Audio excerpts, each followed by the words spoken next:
지난번에 설교 말씀 본문하고요. 오늘 똑같습니다. 찬송가도 똑같이 했습니다.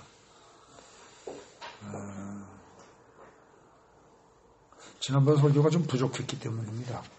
어떤 면에서는. 지난주에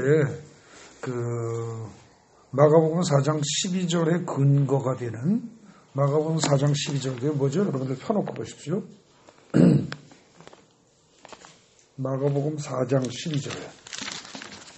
거기하고요. 일단 성경을 마가복음 4장 12절 거기에 갈피를 끼워놓고요. 갈피를 끼워놓으시고 그 다음에 저기도 끼워놓으세요. 구약에 가서 이사야 6장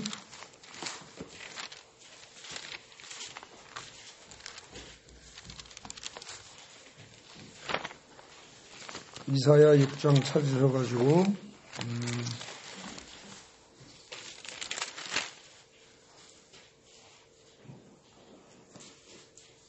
9절 10절 부분입니다.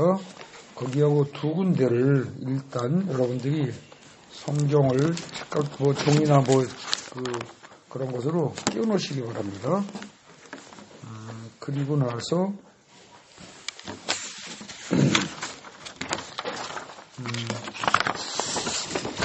그렇게 하고서 이제 보겠습니다. 마가복음 아까 4장 거기가 뭐였죠? 4장 12절이 뭐였습니까? 보기는 보아도 알지 못하고 듣기는 들어도 깨닫지 못하며 못하게 하여 돌이켜 죄사함을 얻지 못하게 하려 함이라 하시고 그랬죠. 그 부분입니다. 이거 지난주에 제가 이 부분하고 그 다음에 그 본문을 인용하신 게 예수님께서 이사야 6장 9절 10절을 인용하신 거라고 그랬죠. 그래서 마가복음 본문보다는 그것의 근본이 되는 이사야 본문을 살펴봤습니다. 그럴 때 그 번역을 하는 과정에서 자기 눈으로 보고 자기의 귀로 듣고 자기의 마음으로 깨닫고라는 이것을 소홀히 해서 그죠? 소홀히 해서 원래 본문이 가지고 있는 진정한 뜻을 오해하게 만들었다 그랬습니다. 그렇게 했을 때 그 정도 설교로 충분히 알아들으시는 분이 있었습니다. 그런데 그 설교가 나간 후에 어떤 분이 저에게 아무리 들어도 그래도 이해가 안 됩니다. 부족합니다. 그러더라고요. 그래서 내가 이거 뭔가 좀 일단 그런 얘기가 나온다는 건 뭔가 부족한 모양이다. 그렇게 생각하고 본문을 다시 곰곰이 씹어봤습니다. 본문을. 그래서 지난주에 그렇게 하고 월요일날부터 다시 본문을 곰곰이 씹어본 거예요. 그랬더니 놀라운 게 나왔습니다. 그게 뭐냐면은 거기 주어 요약한 거 보세요. 거기 그런데 하고 셋째 줄 네 번째 줄이요. 자기 눈으로 보고 자기 귀로 듣고 자기의 마음으로 깨닫고라고 이 자기라는 걸 3번 반복하여서 인간 스스로 하려고 하는 걸 하나님이 좋아하지 않으신다라는 얘기를 하는 것만이 아니라 더 중요한 게 뭐냐면 더 심각한 번역상의 오류가 있었다는 거죠. 2개가 있어요. 2개가. 그게 뭐였느냐. 하나가 이사야 6장 10절의 원문하고요. 번역본을 잘 비교해 보니까 뭐가 있느냐면 참 놀랍게도 말입니다. 모든 번역본들이 국내에 나와 있는 한글로 된 성경은 물론이고 영어 성경도 몽땅 다. 제가 이제까지 본 거는 몽땅 다입니다. 제가 영어 성경을 여러 종류 가지고 있어서라기보다 인터넷 들어가가지고 영어 성경들을 다 찾을 수 있는 데까지 찾아봤는데 그렇게 본 결과 전부 다 어떻게 되냐면요. 히브리어 원본에 쭉 문장이 나온단 말입니다. 이사야 6장 10절 본문이요. 쭉 나오는데 그 중에 맨 마지막 단어 하나를 빼버린 거예요. 근데 그 맨 마지막 단어가 뭐냐면 한 음절로 돼 있어요. 한 음절로. 이렇게. 아주 간단합니다. 그리고 맨 마지막에 돼 있어요.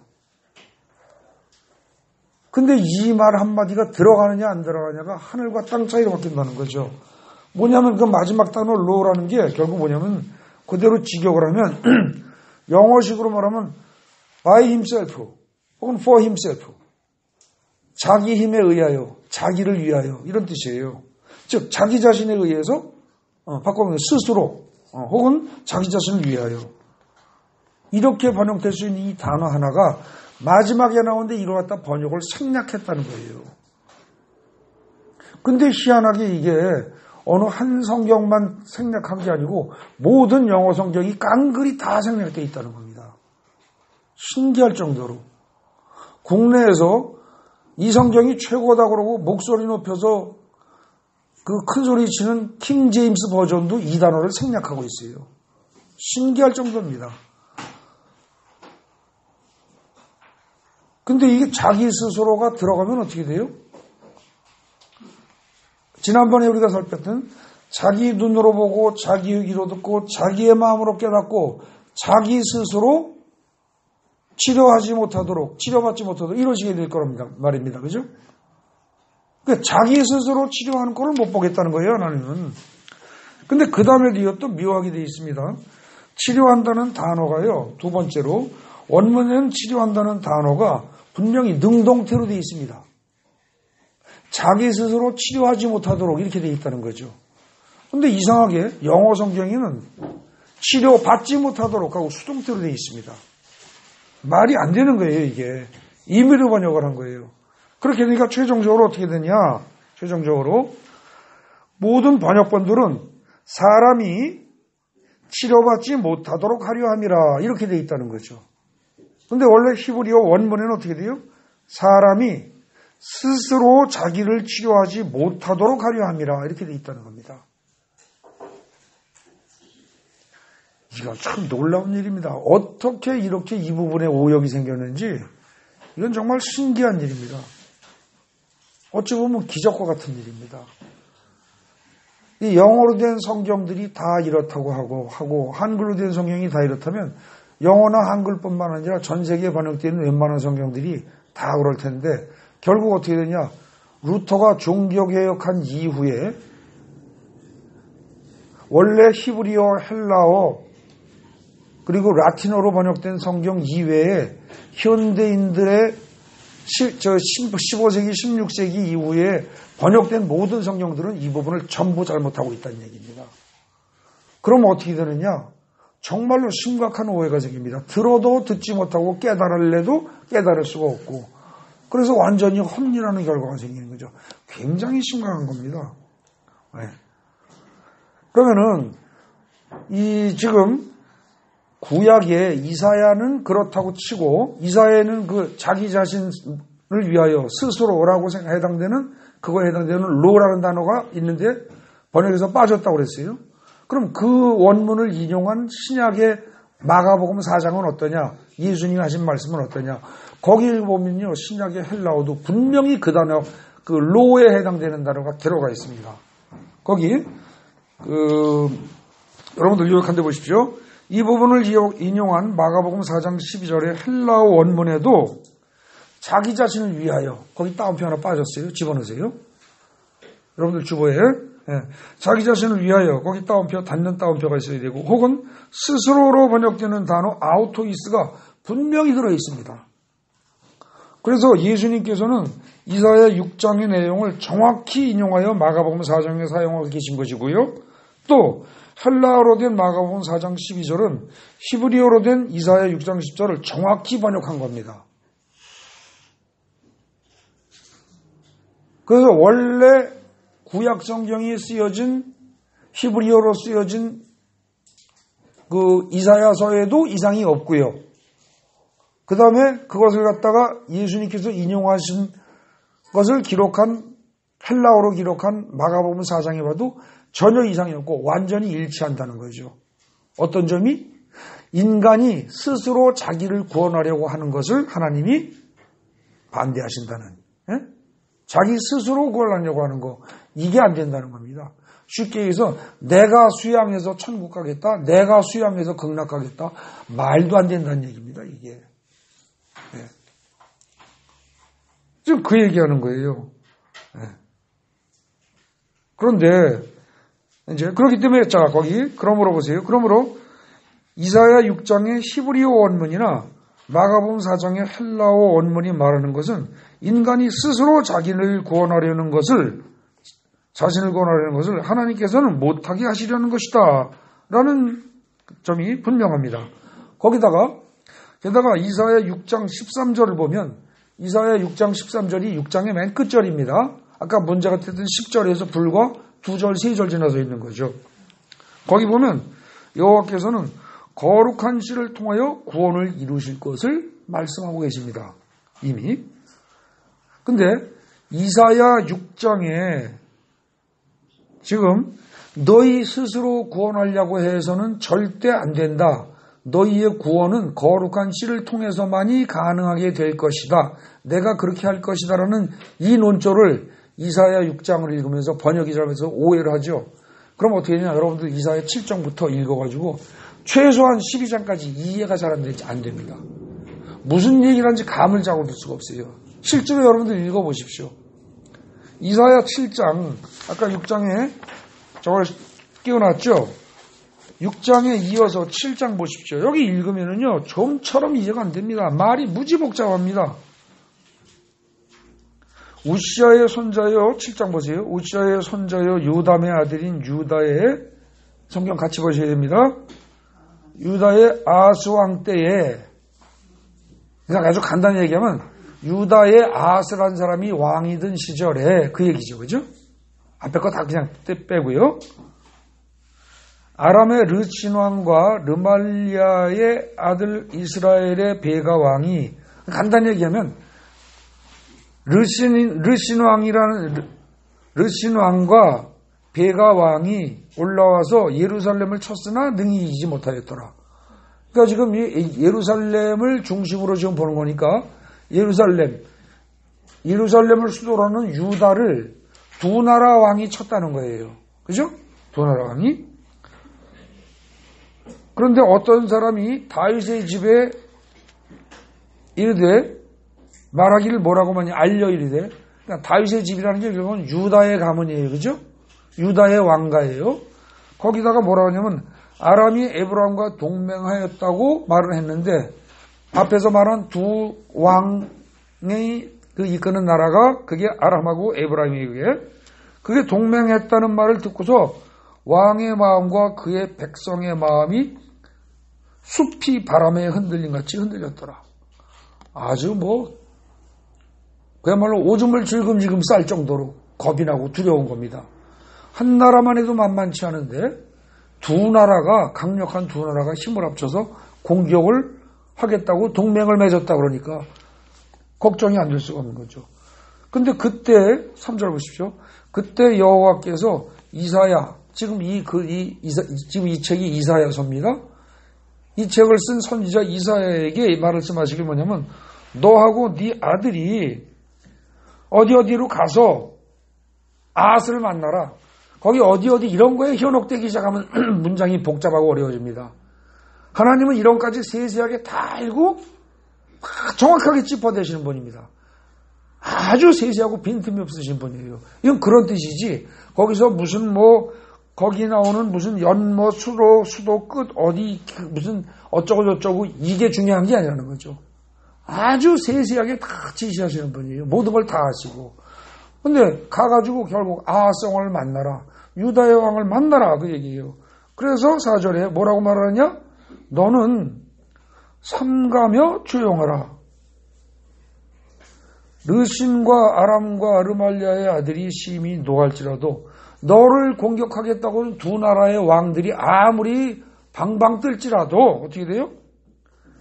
연기나는 두 부직갱이 그루터기에 불과하다. 네? 여러분들 옛날 시골에 아궁이 떼보신 분들 알죠? 원래 부직갱이라는 게 어때요? 이게 쇠로 된 것이거나 이런 거면은 튼튼하고 오래 쓸 수 있지만 나무로 된 부직갱이를 쓰면 어떻게 돼요? 쓰다 보면 그 자체가 불이 붙고 타버립니다. 그죠? 그러다 보면 이게 숯처럼 되어버립니다.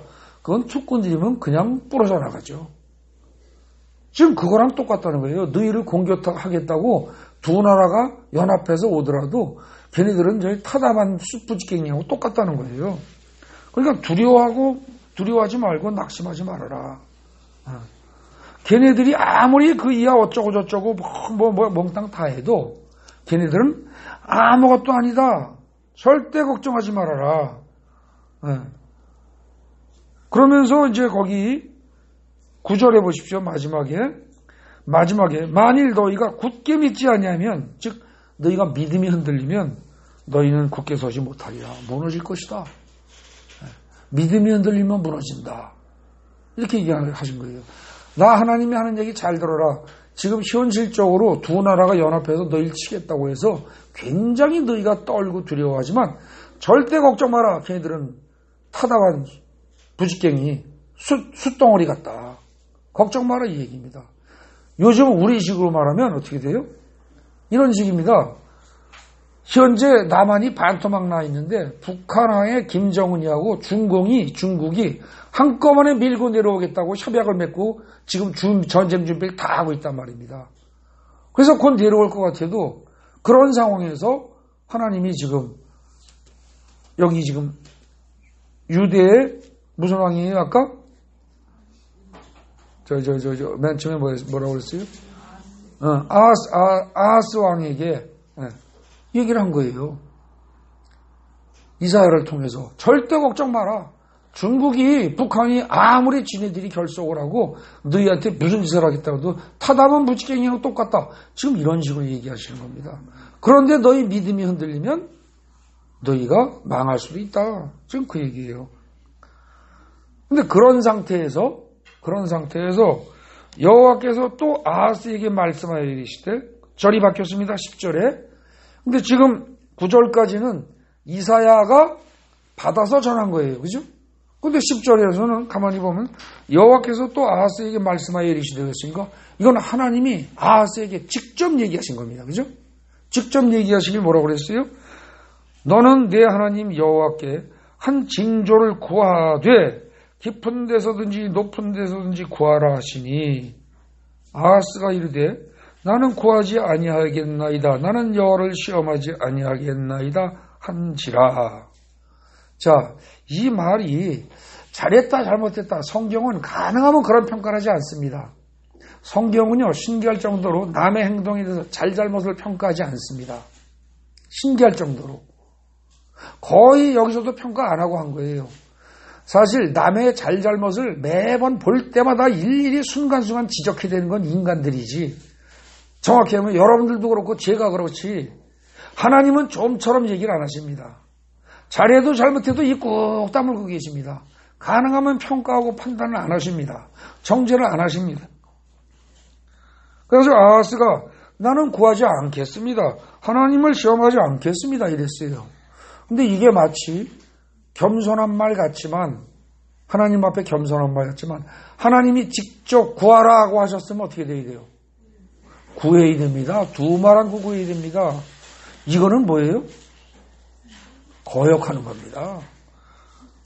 그랬더니 이사야가 그 다음에 뭐라고 그래요? 이사야가 이제 하나님의 심정을 대변합니다. 그 다음에 다윗의 집이요. 즉 다윗의 후손도 아하스요. 그 소리입니다. 그죠?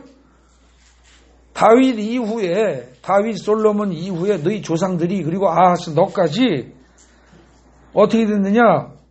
잘 들어라. 너희가 다윗 솔로몬 이후에 너 아하스까지 너희 역대로 너희 집안 사람들이 몽땅 다 어떻게 돼요? 사람을 괴롭히고 사람들한테 많은 죄를 졌다는 겁니다. 그리고 그것도 작은 일로 여겨서 또 나의 하나님을 괴롭히려 하느냐? 하나님이 직접 말씀하신 대로 또 거역을 하겠다고? 그래서 그렇기 때문에 네가 그렇게까지 건방지게 자꾸 하나님의 말씀을 거역을 하고 나서니까 어떻게 하느냐? 14절 보십시오. 주께서 친히 징조를 너희에게 주실 것이다. 대언하는 거예요. 구하라고 했으면 구해야 되는데 구하지 않으니까 네가 안 구해도 하나님은 주실 거라는 거예요. 징조를. 직접. 어떤 징조를 주느냐? 처녀가 잉태하여 아들을 낳는 일이 생길 거라는 거예요. 응? 처녀가 잉태해서 말이 안 되는 거죠. 시집도 안 가고 결혼도 안 하고 어떻게 애를 낳아요? 근데 그런 일이 생길 거라는 겁니다. 그리고 그의 이름을 임마누엘 하리라. 다만 지금 이 일은 언제 생긴다 얘기가 있어요, 없어요? 없어요. 속 던진 겁니다. 그죠? 예. 그러면서 그 이하 15절 이하에 쭉 얘기가 나오는데 15절 시간이 좀 걸려도 제가 조금 살피겠습니다. 그가 악을 버리며 선을 택할 줄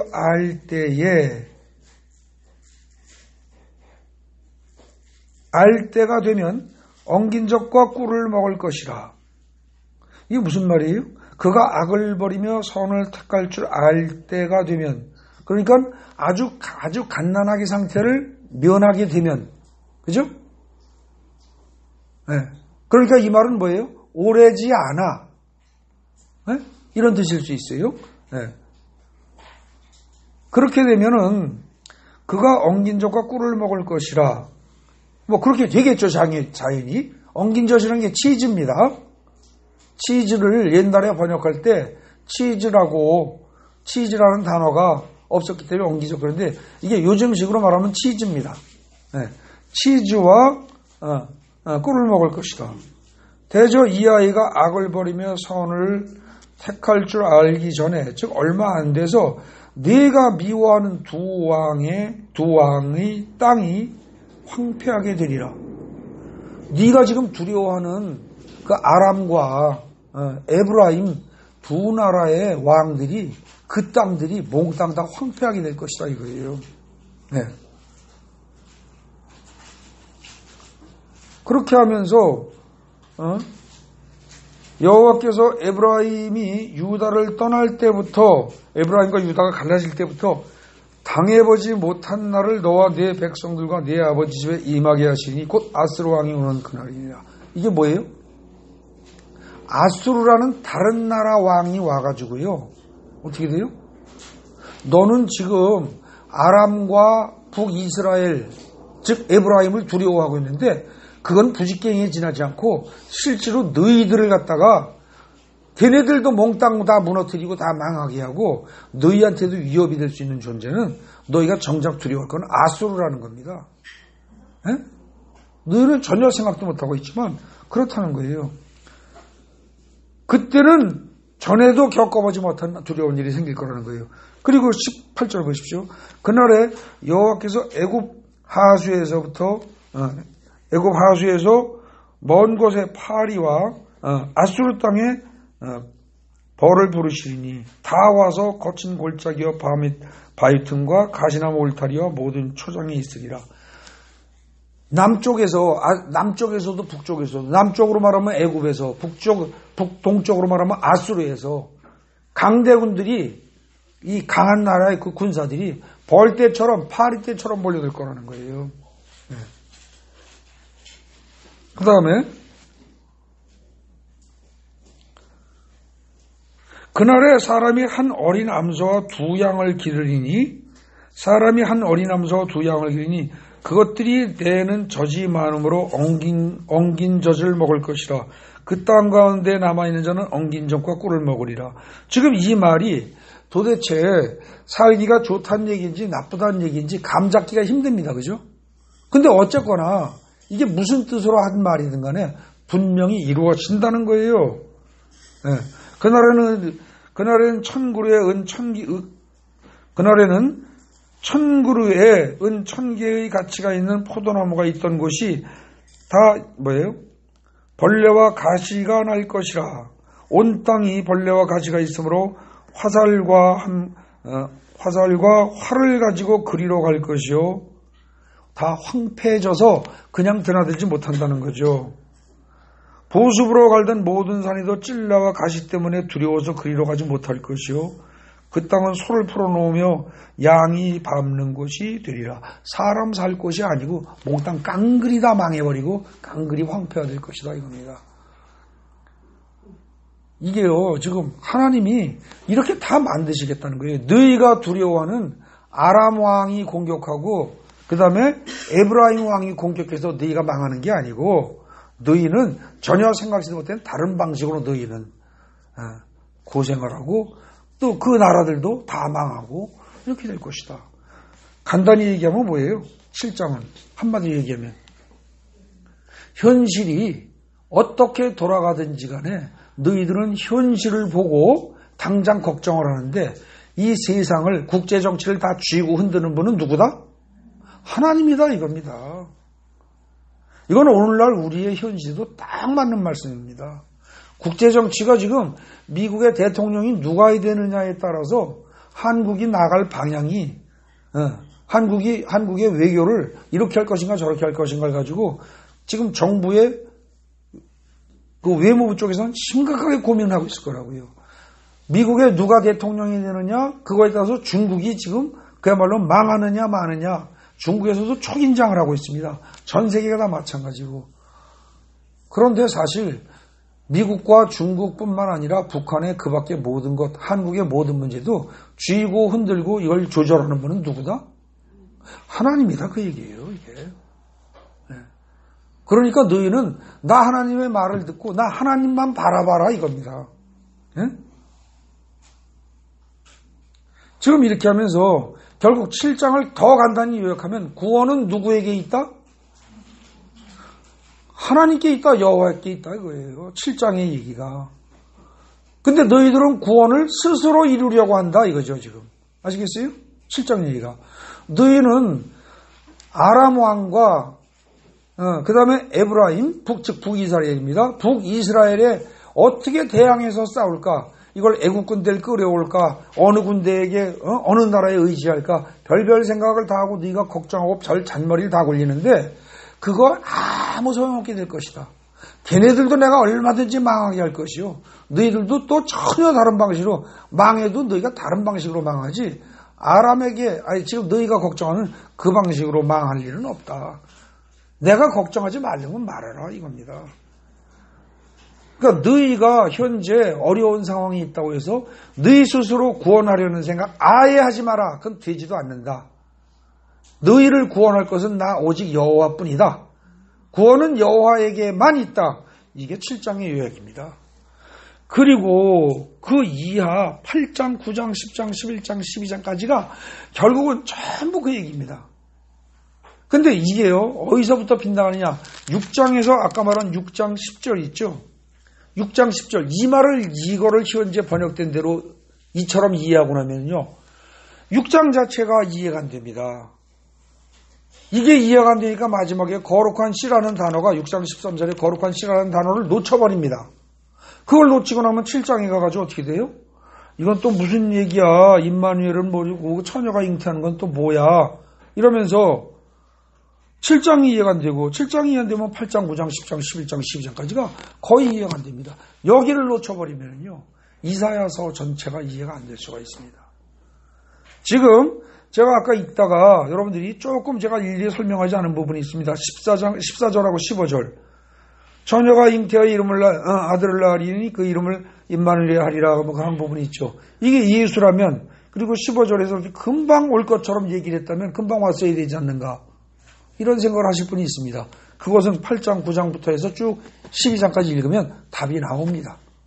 제가 지금 이 본문을 설명하는 게 지금 이사야 7장을 설명하는 게 주목적이 아니기 때문에 그건 여러분들이 꼭 읽어보십시오. 이번 주 동안에 여러분들이 이사야 1장부터 해서 12장까지를 다 읽어보십시오. 그럼 이사야 1장부터 5장까지는 무슨 얘기예요? 너희들이 정말로 수없이 많은 죄를 지었다. 그런데도 죄 지은 줄도 모르고 계속 죄만 짓고 있다. 네. 그러면서 너희가 짓는 죄 중에서 제일 큰 죄가 뭐냐? 그게 이제 6장에서 말하면 너희 스스로 너희를 구원하려고 되는 것이다.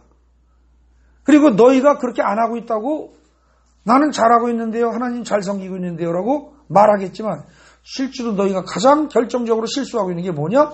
아람 왕과 에브라임의 왕이 즉 북이스라엘의 왕이 너희를 쳐들어올 것 같으니까 너희는 버들버들 떨고 있지 않냐. 그리고 그거 어떻게 대처할까? 이 생각만 하고 있지 않냐. 그게 바로 너희가 너희를 구원하는 태도다. 그걸 버려라. 너희를 구원할 자는 나 하나님뿐이다. 그리고 나는 분명히 너희를 구원할 계획을 가지고 있다.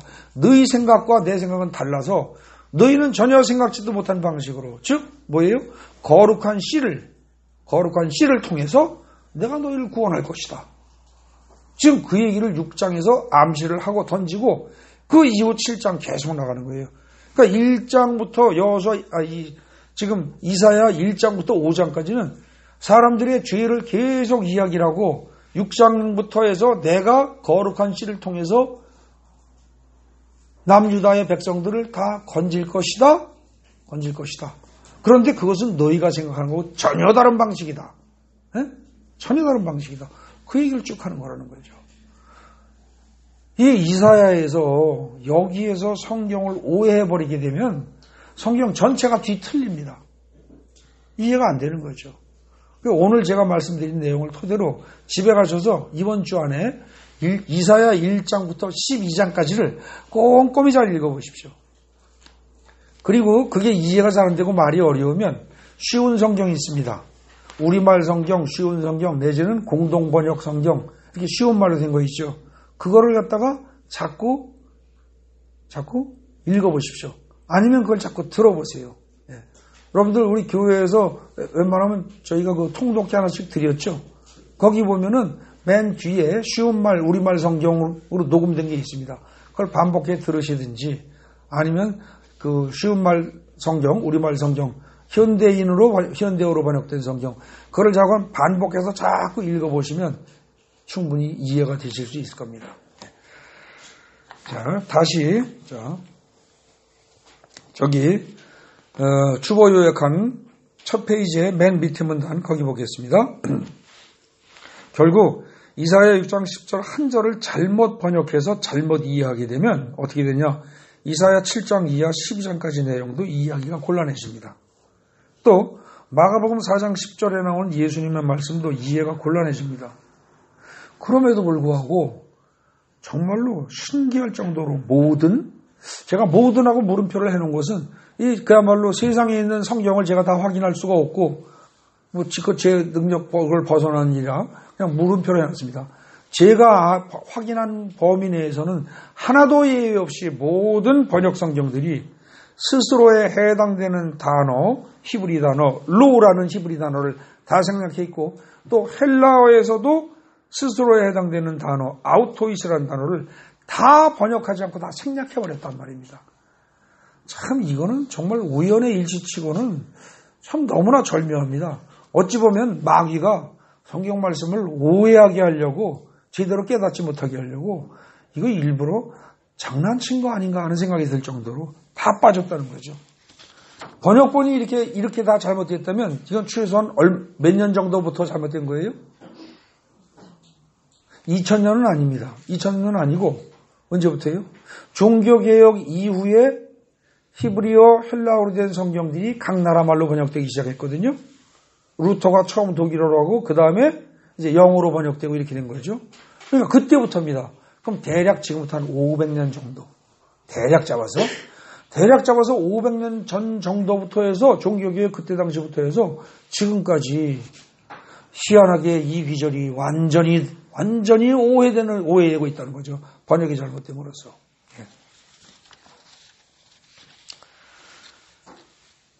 이거요. 여기서 우리가 생각할 기절이 있습니다. 거기 괄호한 거 있죠. 마가복음 7장 13절에 보면요. 너희가 전한 전통으로 하나님의 말씀을 폐하며 또 이 같은 말을 많이 행하느니라. 이렇게 나와 있습니다. 마가복음 7장에.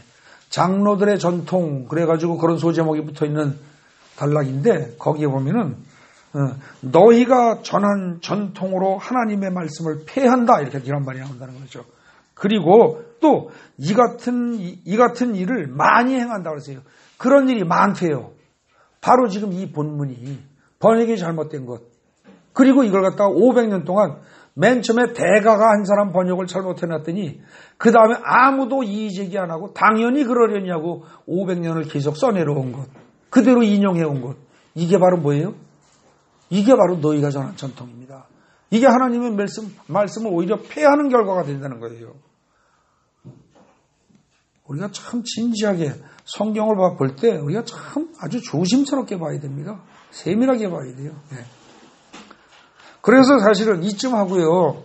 그 다음에 마태복음 13장에도 누가복음 8장에도 이 네 가지 땅에 씨 뿌리는 비유가 나옵니다. 그렇기 때문에 거기도 사실은 가서 살펴보아야 됩니다. 거기도. 근데 그걸 또 살피게 되면 이야기가 또 곁가지로 가고 진도가 나갈 수가 없기 때문에 제가 생략하겠습니다. 근데 결론만 간단히 말씀드리면 거기 첫 페이지 요약의 맨 아래쪽에 나와 있죠. 마가복음 13장의 13절 15절하고 누가복음 8장의 10절 내용은 오늘 우리가 살피고 있는 마가복음 4장 9절 10절과 유사한 듯이 보입니다. 그런데 실제 와서 꼼꼼히 읽어보십시오. 그럼 어떻게 되냐? 다릅니다. 다르기 때문에 마태복음 13장이나 누가복음 8장에서는 번역상의 오류가 없습니다. 그건 제대로 번역한 거예요. 여기가 잘못했다고 해서 같은 내용을 다루니까 거기도 잘못되지 않았느냐? 아닙니다. 네? 결론만 말씀드리면 그렇습니다. 네. 그리고 다음 페이지 넘어갑니다. 자, 지금 거기까지 제가 지난번에 살폈던 마가복음 4장 12절 그리고 그것의 근거가 되는 이사야 6장 10절 네. 그걸 살핀 겁니다. 근데 그 이사야 6장 10, 그 이상에서 그 살핀 내용을 토대로 한다면 거기서 살핀 내용은 결국 뭐예요? 구원은 오직 여호와께 있다. 그리고 여호와께서 너희가 생각하지 못한 방식, 즉 거룩한 씨를 통하여 구원을 이룰 것이다. 그 얘기거든요. 이사야의 얘기든 마가복음의 얘기든 그 얘기입니다. 사실은. 근데 이 점을 고려한다면 그 다음에 다시 그 마가복음으로 가서 자 거기 본문이 씨 뿌리는 비유가 어떻게 됩니까? 처음부터 나오죠. 그죠?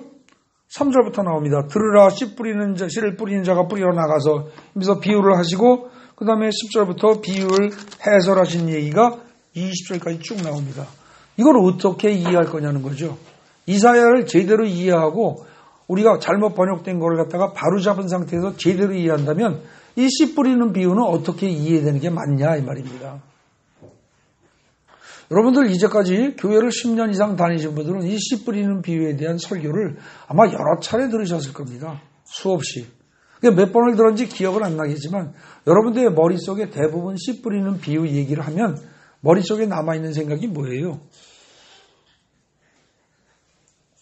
하나님이 은혜로 우리를 구원하신다 이쪽입니까? 아니면 우리는 열심히 하나님의 말씀을 따라서 돌밭이나 가시 엉겅퀴가 막 가득한 밭이 아니라 옥토가 되자 그런 쪽입니까? 이게 저 자신도 평신도 시절에 후자로 교육을 받아서 인식이 그렇게 돼 있었습니다. 완전히. 근데 그 이후에 신학 공부하면서 성경을 꼼꼼히 잘 읽어보니까 뭔가 이상하네 하는 걸 자꾸 느끼고 깨닫게 되었습니다. 그런데 오늘 본문에 의한다면 오늘 우리가 살핀 이사야라든지 이런 본문에 의한다면 이건 분명히 어떻게 된다? 구원은 여호와께 있다 이겁니다. 그러니까 씨 뿌리는 비유에서 중요한 건 뭐예요? 씨는 누가 뿌린다? 씨는 누가 뿌린다는 거예요? 씨를 뿌리는 자가 나가서 뿌릴세 그랬어요. 그죠? 예수가 뿌리는 겁니다. 예수께서 뿌리시는 거예요. 하나님이 직접 뿌리시는 거예요. 하나님의 말씀을 뿌리는 거예요. 그런데 생명력은 땅에 있다? 씨에 있다? 씨에 있는 겁니다. 예수의 말씀에 하나님의 말씀의 생명력이 그 자체에 있는 거예요. 그럼 땅은 어떻게 돼요? 땅이 할 일은 씨가 떨어지면 땅은 그 씨를 그대로 떨어진 씨를 그대로 가지고 혹은 비바람에 가만히 놔두면 덮일 리가 없습니다. 농부가 덮어 주거나 아니면 비바람에 즉 뭐예요? 세상 풍파에 그 씨가 덮입니다. 그죠? 그렇게 되면 씨를 가만히 땅 속에 넣고만 있으면 씨앗에서 저절로 싹이 트고 뿌리가 내리는 겁니다. 그죠? 땅이 잘 하겠다고 발버둥 치고 노력한다고 돼요, 안 돼요? 안 된다는 겁니다.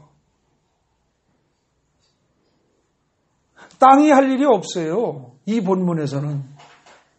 이게 사실은 핵심입니다. 근데 이걸 놓친 채 이사야 말씀부터 오해를 하고 마가복음 4장 10절 말씀도 12절 말씀도 오해를 하다 보니까 어떻게 돼요? 우리는 길가밭이나 돌밭이나 가시 엉겅퀴밭 같은 그런 밭이 되지 말고 옥토가 되어 하나님의 말씀을 잘 받아들여서 행함으로써 30배, 60배, 100배의 결실을 맺자. 이렇게 윤리적이고 교훈적인 설교로 매듭을 짓는 경우가 많이 있었다는 겁니다. 천만의 말씀입니다. 그렇지 않아요. 그렇지 않습니다. 성경은 분명히 그렇게 얘기하고 있는 게 아닙니다. 여러분들, 돌밭이 스스로 돌 골라낼 수 있습니까? 안 됩니다. 가지덤불 엉겅퀴가 가득한 밭이 스스로 가지덤불 엉겅퀴를 다 제거할 수 있습니까? 못합니다. 밭은 자기 스스로 그 밭이 나쁜 것을 옥토로 만들 능력이 전혀 없습니다. 그 대신 거꾸로 옥토를 가만히 내버려두면 어떻게 됩니까? 옥토를 가만히 내버려두면 씨를 뿌려도 어떻게 돼요? 잡초가 납니다. 그죠? 그래서 김매기를 해주지 않으면 농사가 열매를 맺기 힘듭니다. 맞죠? 가만히 내버려도 잡초는 생겨납니다. 또 만약에 씨도 안 뿌리고 농부가 전혀 손도 안 댄 채 밭을 그대로 1년, 2년, 3년, 5년, 10년을 내버려 둔다면 나중에 어떻게 돼요? 비바람에 때로는 홍수에 물길이 바뀌면서 거기에 돌이 굴러 떨어질 수도 있고 돌밭이 될 수도 있고요. 가지덤불 엉겅퀴가 무성하게 돼서 밭으로서의 모습이 전혀 안 보일 수도 있습니다.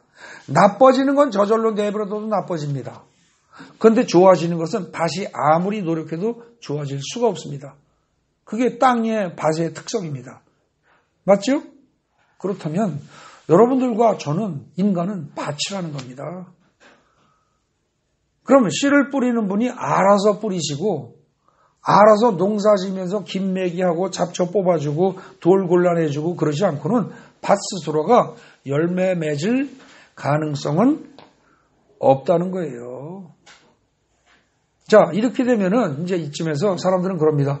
아, 그러면 예수 믿으면서 할 거 하나도 없네. 그냥 만고강산 그냥 놀면 되겠네. 아니죠. 그런 뜻이 아닙니다.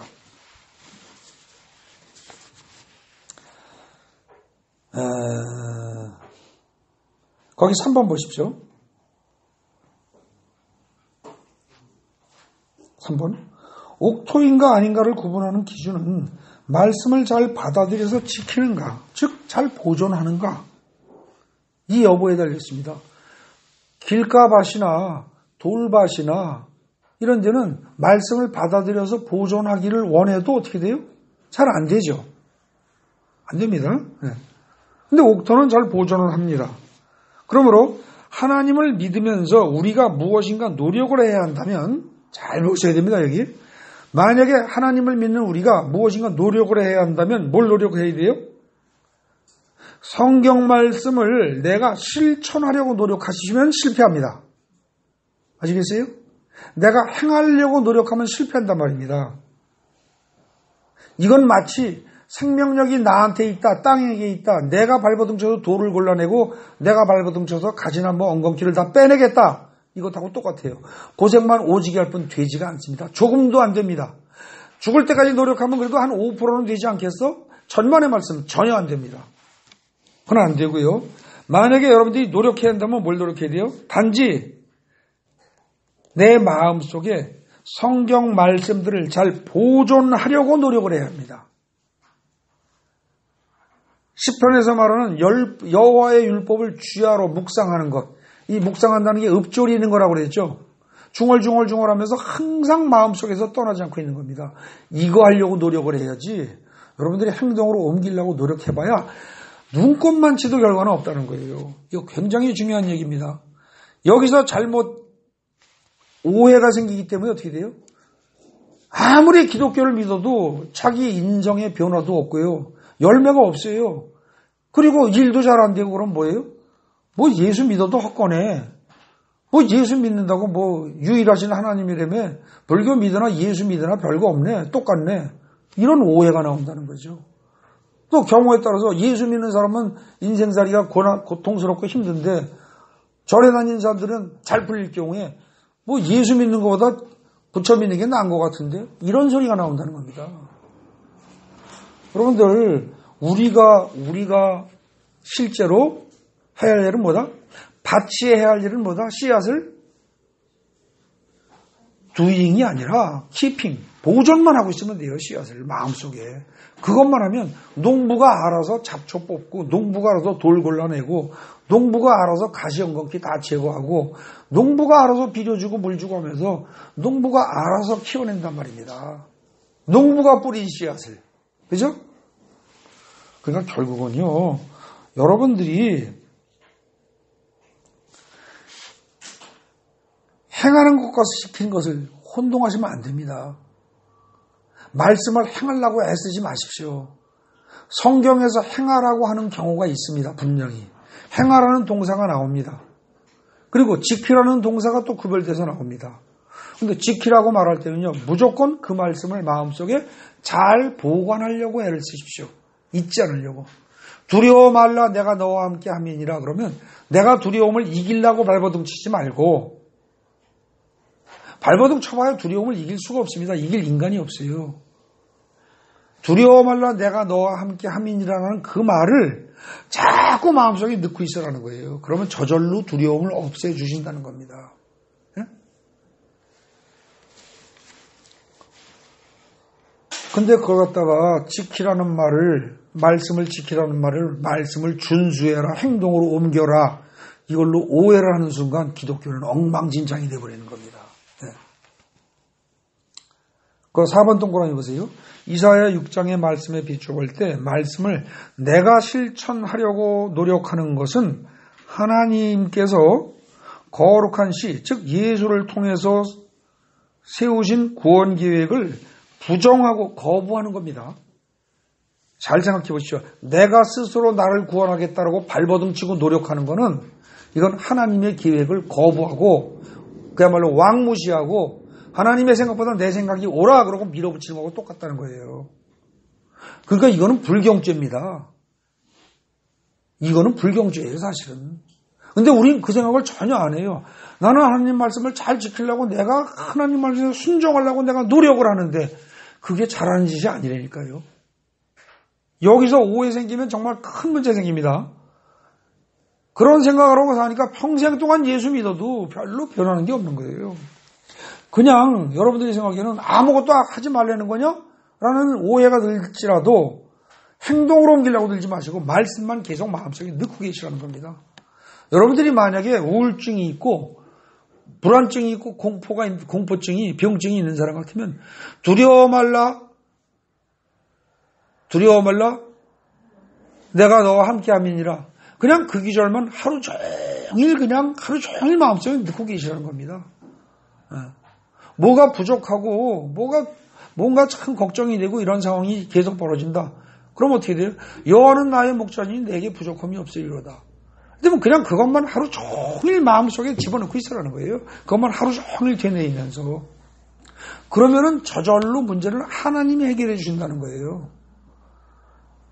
근데 아무리 얘기를 해도 그래도 그렇지 그런다고 돈이 나와 내 병이 나 이럽니다, 사람들은.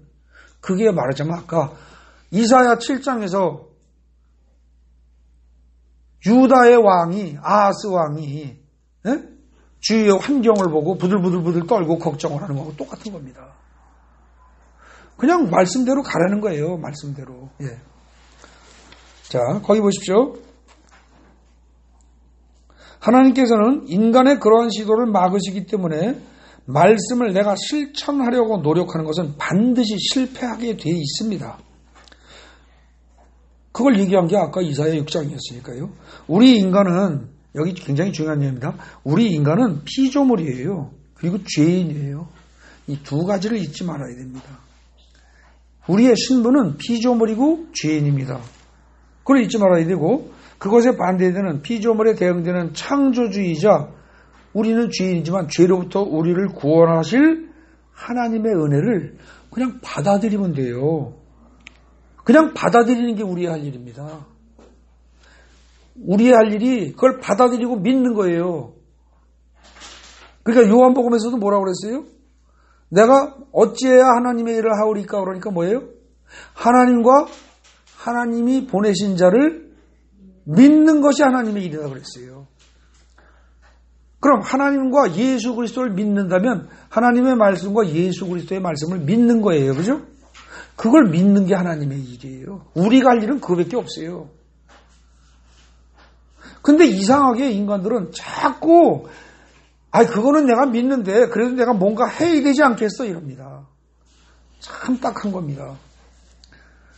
시골길을 큰 무거운 짐을 머리에 지고 가는 할머니를 차에다 태워주고 고생하신다고 공짜로 태워줬더니 차 타고 난 다음에도 미안해서 내가 타는 것만 해도 미안한데 어떻게 짐을 내려놔 그러고 머리에 계속 지고 있는 거하고 똑같은 거예요.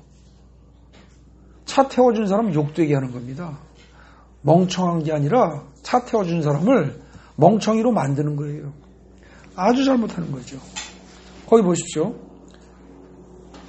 하나님의 은혜를 받아들이는 것으로 우리 할 일은 족하다. 이렇게 말하면 이걸 갖다가 인간은 그럼 무책임하게 굴어도 된다는 얘기야? 이렇게 받아들이는 사람이 있는데 그 얘기 아닙니다. 무책임하게 받아들여도 된다가 아니고요. 그건 뭐예요? 진정한 평안을 누려라 그 얘기입니다. 여러분들이 그러지 않고는 진정한 평안이 없습니다. 여러분들이 발버둥 쳐서 항상 기뻐하고 쉬지 않고 기도하고 범사에 감사를 하고 노력해 보십시오. 그게 됩니까? 1%도 안 됩니다. 되다 말다 20대에 되다 말다 한 사람이 죽을 때가 돼서 80세, 90세, 100세가 되면 그때쯤 되면은 그게 됩니까? 똑같습니다. 젊었을 때나 그때나. 똑같습니다. 별로 나아지는 거 없습니다. 예. 자, 그 다음에 보겠습니다. 밑에서 한 8번째, 7, 8번째 줄입니다. 우리가 잘하는 것이 없을지라도 이사야 1장부터 5장까지가 너희가 잘하는 것이 하나도 없다. 죄만 졌다. 그 얘기를 다 하는 거예요, 사실은. 네. 잘하는 것이 하나도 없을지라도 거룩한 씨를 통하여 이건 이사야 6장의 표현이죠. 그리고 자기 이름을 위하여 우리를 의의 길로 인도하시는 이건 시편 23편의 표현입니다. 그죠? 그런 하나님이야말로 이런 하나님이 자기 이름을 위하여 의의 길로 인도한다 그러니까 이기적이다 이렇게 생각할 수 있습니다. 근데 이건 이기적인 게 아니고 이런 하나님이야말로 진짜 감사할 하나님입니다. 그죠? 진짜 감사한 분이에요. 왜요? 우리가 아무리 개판을 치고 엉망진창으로 행동을 한다 하더라도 하나님이 우리를 건져주시는 게 요놈은 착하니까 내 말 잘 들으니까 건져주고 요놈은 말 안 들으니까 안 건져주고 아니고 오로지 하나님은 사랑의 하나님이요 공의의 하나님이기 때문에라는 그 이름 때문에 우리의 잘잘못을 탓하지 아니하시고 몽땅 다 건져주신다는 거예요. 그거 감사할 일이죠. 네. 그래서 진정 은혜로운 분임을 깨닫고 그 은혜를 받아들이고 감사하는 자 이게 곧 하나님 나라의 백성입니다. 네? 맨 마지막에 보십시오. 내가 만약에 옥토가 아니라면 여러분들이 그런 생각이 든다면 저 사람은 옥토 같은데 나는 옥토 같지가 않아 그런 생각이 든다면 여러분들이 해야 할 일은 뭐예요? 여러분들이 해야 할 일은 주님 나한테도 말씀의 씨앗이 떨어졌어요. 그런데 나는 옥토가 아니라 자갈밭 같아요. 돌밭 같아요. 네. 그리고 가시덤불 엉겅퀴가 너무 많아요. 농부가 제거해 주세요죠. 땅이 요청할 일은 그죠? 그러니까 하나님이 제거해 주세요. 하나님이 처리해 주세요. 그걸 내가 제거하려고 드니 제거가 됩니까? 안 되는 건 당연하죠. 그냥 고생은 죽도록 하고 열매는 하나도 없습니다. 그래서 우리는 어떻게 기도해야 돼요? 주님, 옥토가 되기를 원합니다. 그래서 말씀의 씨앗이 내 안에 잘 품어져 있다가 많은 열매 맺게 되기를 원합니다. 그런데 제 능력으로 할 수 없습니다. 그러니 주께서 돌을 제거해 주시고 길가밭도 옥토로 다시 갈아주시고 갈아엎어 주시고 돌밭에 돌도 제거해 주시고 혹시라도 가시덤불 엉겅퀴가 많으면 다 제거해 주옵소서. 주님 나를 건져 주옵소서. 나를 도와주옵소서. 이렇게 기도해야죠. 이걸 내가 해결하겠다? 천만의 말씀 아니라는 거예요. 그걸 일찌감치 이사야 6장에서부터 밝히고 있는 겁니다. 그러면서 예수님이 뭐라고 그래요? 이 씨 뿌리는 비유를 이해 못하면서 너희가 내가 말하는 다른 비유를 어떻게 알겠니? 이것도 모르면서 그 말씀을 마가복음에서 하십니다. 그죠? 그 말은 무슨 얘기예요? 너희 이 부분에서 어긋나고 잘못 오해하게 되면 나머지는 어떻게 돼요? 내가 말하는 거 아무리 너희가 믿고 따른다고 해서 다 헛일이다 그 얘기입니다. 자, 그 다음에 보십시오. 맨 마지막에 두 줄입니다. 여러분들, 나는 아무리 봐도 옥토 같지가 않아. 나는 아무리 봐도 돌밭이고 길가밭이고 가시덤불 엉겅퀴가 무성한 밭이야. 이런 생각이 만약에 들면 여기에 드는 게 정상입니다. 나는 옥토야라고 말할 사람이 사실은 거의 없습니다. 누가 감히 나는 옥토야 이럴 수 있겠습니까?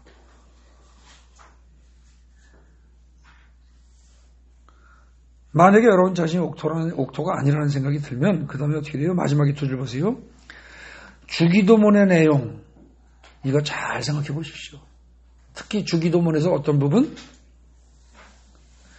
시험에 빠지지 않게 하시고 악에서 구하옵소서. 이 말. 시험에 빠지지 않게 하시고 악에서 구하옵소서.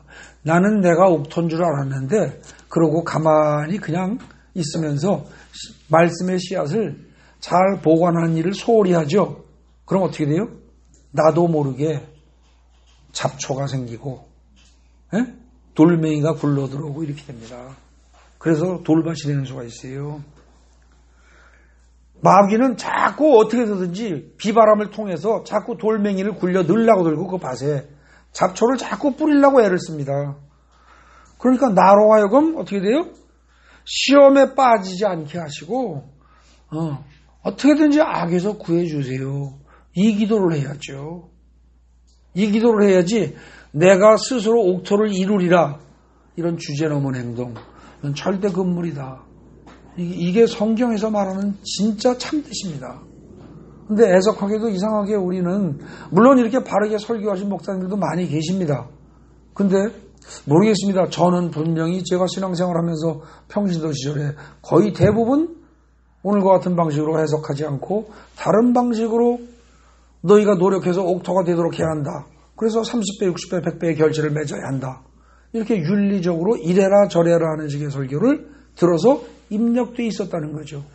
이 머릿속에. 그리고 여러분들도 많은 사람들이 그렇게 입력이 돼 있을 텐데 전혀 그런 뜻은 아니라는 겁니다. 그래서 이 주기도문 있죠. 이거 굉장히 중요한 기도입니다. 여러분들 주기도문으로 기도하는 거 잊으시면 안 됩니다. 간간히 제가 여러분들에게 다시 기억에서 사라지지 않도록 말씀을 드릴 겁니다. 그리고 시편 1편, 시편 23편 굉장히 중요한 내용이 됩니다. 어쩌면 구약에서 시편 1편과 23편을 정확히 충분히 그걸 항상 잊지 않고 묵상을 하고 또 주기도문 그런 정도 뭐 그 정도? 혹시 뭐 성경에 있는 건 아니지만 거기다 혹시 좀 추가한다면 뭐 사도신경 추가해도 좋고 안 해도 좋고 그냥 세 개만 하라면 시편 1편과 23편 그리고 신약에 와서 주기도문 뭐 그 정도만 가지고 항상 묵상을 해도 여러분들의 신앙에 별 문제가 없을 겁니다. 중간에 제가 설명하면서 하나 빠진 거 있습니다. 뒷페이지에 요만큼쯤에 빨간 줄로 된 글씨 있죠. 그거 잘 눈여겨보십시오. 그것만 읽고 끝내겠습니다. 여러분들 3장 끝에서 예수의 어머니와 형제들이 누군가 이런 질문으로 이야기가 마지막에 끝나면서 4장이 시작된다고 그랬죠. 그러면서 예수와 어머니와 형제들에 대한 설명이 나오는데 그 말은 결국 뭐냐면 하나님 나라의 백성은 누군가 그 얘기입니다. 그러면서 동시에 하나님 나라는 누군가가 동시에 설명되는 겁니다. 근데 여기서 말하는 하나님 나라는 절대로 죽어서 가는 천국 아닙니다. 죽어서 가는 거 아니에요. 마가복음 4장에서 얘기하고 있는 하나님 나라는 바로 뭐예요?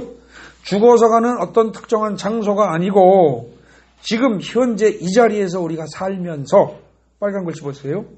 예수를 바라보고 예수의 말씀을 듣고 예수의 말씀을 항상 가슴에 담고 사는 삶 그 자체. 가슴에 담아두면서 사는 삶 그 자체이거나 혹은 그런 순간들. 즉 천국은 공간적으로 파악할 것이 아니고 시간적으로 파악한다는 겁니다. 그게 하나님 나라입니다. 그게. 그 점도 잘 기억하시고 실제로 다음 예배 때까지 일주일을 여러분들이 하나님 나라 속에서 사는 그런 시간이 그렇지 않은 시간보다 훨씬 많은 여러분들의 삶이 되기를 바랍니다. 기도하겠습니다. 참 좋으신 하나님 아버지, 주님의 말씀을 다시 살폈습니다. 죄사함을 얻지 못하게 하려 함이라 하고 잘못 번역된 부분을 토대로 지난번에 설계했지만 또 부족하여 오늘 보충을 했습니다. 주님의 뜻이 온전히 전해지고 바르게 이해되길 바랍니다.